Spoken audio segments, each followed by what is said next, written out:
Hello అండి. ఈరోజైతే నేను కోయిటి వాళ్ళకు సోబుల్ కెప్సా చేస్తున్నానండి. చాలా బాగుంటుంది. స్వీట్ ఐటమ్ అనమాట. గేమాత్ వేరు, సోబుల్ కెప్సా వేరు. ఎలా చేస్తానో చూపిస్తాను, చూసేయండి.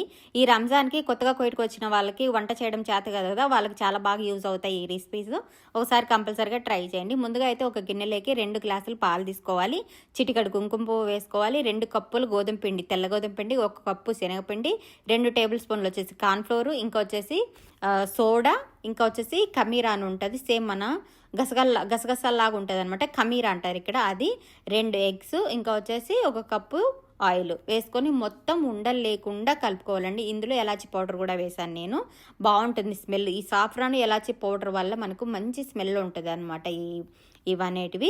తర్వాత అయితే మనము పిండి అయితే పొంగడానికి ఒక 3 అవర్స్ అయినా మనం పక్కన ఉంచేసేయాలండి, లేదంటే పిండి పొంగదనమాట. తర్వాత ఇక్కడ నేను చక్కెర సిరప్ చేస్తున్నాను. చక్కెర సిరప్ 2 గ్లాసులు తీసుకున్నాను, 2 గ్లాస్ వాటర్. సేమ్ అండి, మన గులాబ్ జామ్కి సిరప్ ఎలా చేసుకుంటాం అలాగని సిరప్ థిక్గా ఉండాలి అంతే. ఇక్కడ చూడండి, మనకి పిండి కూడా బాగా పులిచింది, అంతా కలుపుకున్నాను. ఇలా జారుగా ఉండాలన్నమాట పిండి. మనకు సిరప్ కూడా రెడీ అయిపోయింది. వెడల్పాటి పెనం తీసుకోవాలన్నమాట, వెడల్పుగా ఉండాలి, ఆయిల్ తక్కువ ఉండాలి. ఇలా స్పూన్తో వేయాలన్నమాట ఆయిల్లో.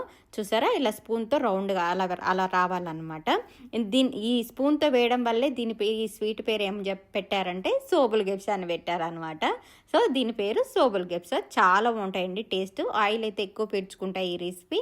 చూసుకుంటూ మనం ఆయిల్ తక్కువే వేసుకొని ఫ్రై చేసుకోవాలి. తర్వాత బాగా కాలిన తర్వాత సిరప్లో వేసి ఇలా తీసేయాలి, లేదంటే ఎక్కువ సిరప్ తీసుకుంటుంది. అంతే అండి, సింపుల్ అండ్ టేస్టీ సోబుల్ కెప్సా అయితే రెడీ అయిపోయింది. Thank you for watching. Please support. Bye.